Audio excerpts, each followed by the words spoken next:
Sir आपने हुलिया क्यों बनाई है और आपका नाम क्या है पहले? मेरा नाम सुशील भट्ट है और मैं उत्तराखंड से हूँ। हाँ। 11 साल पहले मैं लंका यानी मैं भाजपा में था। अच्छा। तो जिस तरीके से लंका के राजा रावण ने अहंकार में आकर अपने भाई विभीषण को लंका से बाहर कर दिया, तो वही हालत मेरी भी है। क्योंकि भारतीय जनता पार्टी ने बड़े अलोकतांत्रिक तरीके से मेरा निष्कासन किया, क्योंकि मैंने वहाँ कार्यकर्ताओं के सम्मान की बात कही, मैंने लोकतंत्र बहाली की बात की। भाई लोकतंत्र बहाल होना चाहिए, राजनीतिक दल है।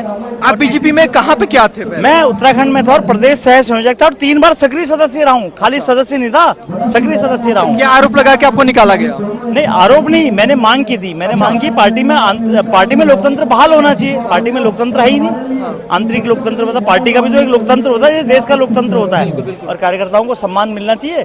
हमको सैलरी तो मांग नहीं रहे, बगैर सैलरी के काम करता है ना पार्टी में आदमी, पॉलिटिकल आदमी जो होता है। और तीसरी बात की जो टिकट होते हैं एमपी एमएलए के, वो काबिलियत के आधार पर मिलने चाहिए। हालांकि वो चुनावी वर्ष नहीं था, क्योंकि ये मांग मैंने 2015 में की थी और 2017 में विधानसभा चुनाव हुए उत्तराखंड में।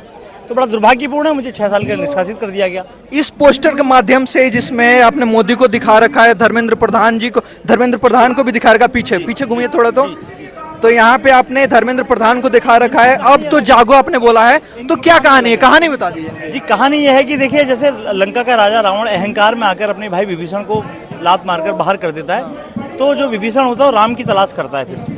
तो मैं भी पिछले 11 सालों से वन भटक रहा हूँ, क्योंकि 11 साल हो गए मुझे निष्कासित किए हुए और मैं किसी पार्टी में नहीं गया हूँ। तो मैं प्रभु श्री राम को ढूंढ रहा हूँ कि आखिर श्री राम है कहाँ। प्रभु श्री राम अयोध्या में है, वन में है, या फिर राजनीति में है, क्योंकि भाजपा उनको राजनीति में ले आई है। आप कहाँ जाना चाहते हैं? नहीं, मैं तो प्रभु श्री राम को ढूंढ रहा हूँ ना। अच्छा। क्योंकि ये कहते हैं हम राम को लाएं, इतने बड़े हुए राम को लाएं। अभी राजनीति में राम को ले आए, राम भगवान का राजनीतिकरण कर दिया। राम तो मेरे हृदय में रहते हैं और आपके भी हृदय में रहते हैं, हर किसी के हृदय में राम रहते हैं।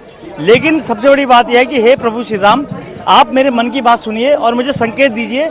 अब मैं आपकी शरण में आना चाहता हूँ। धर्मेंद्र प्रधान को लेके क्या बोलेंगे? धर्मेंद्र प्रधान लंका से निष्कासित हूँ, राम की शरण में आना चाहता हूँ। और धर्मेंद्र प्रधान को ये देखिए, धर्मेंद्र प्रधान का मैंने इस्तीफा नहीं मांगा, मैंने लिखा राजगद्दी छोड़ दो। क्योंकि अपने आपको राजा समझते हैं, कुंभकर्ण की नींद सो रहे हैं जी। किस मुद्दे पे? नीट वाले मुद्दे पर धर्मेंद्र प्रधान का इस्तीफा क्यों मांगा जा रहा है? नीट वाले मुद्दे पर नीचे देखिए ना, पीछे पेपर लीक नीट सब लिखा हुआ है। सुनना चाहता हूं जी जी जी जी, बिल्कुल मुद्दा यही है।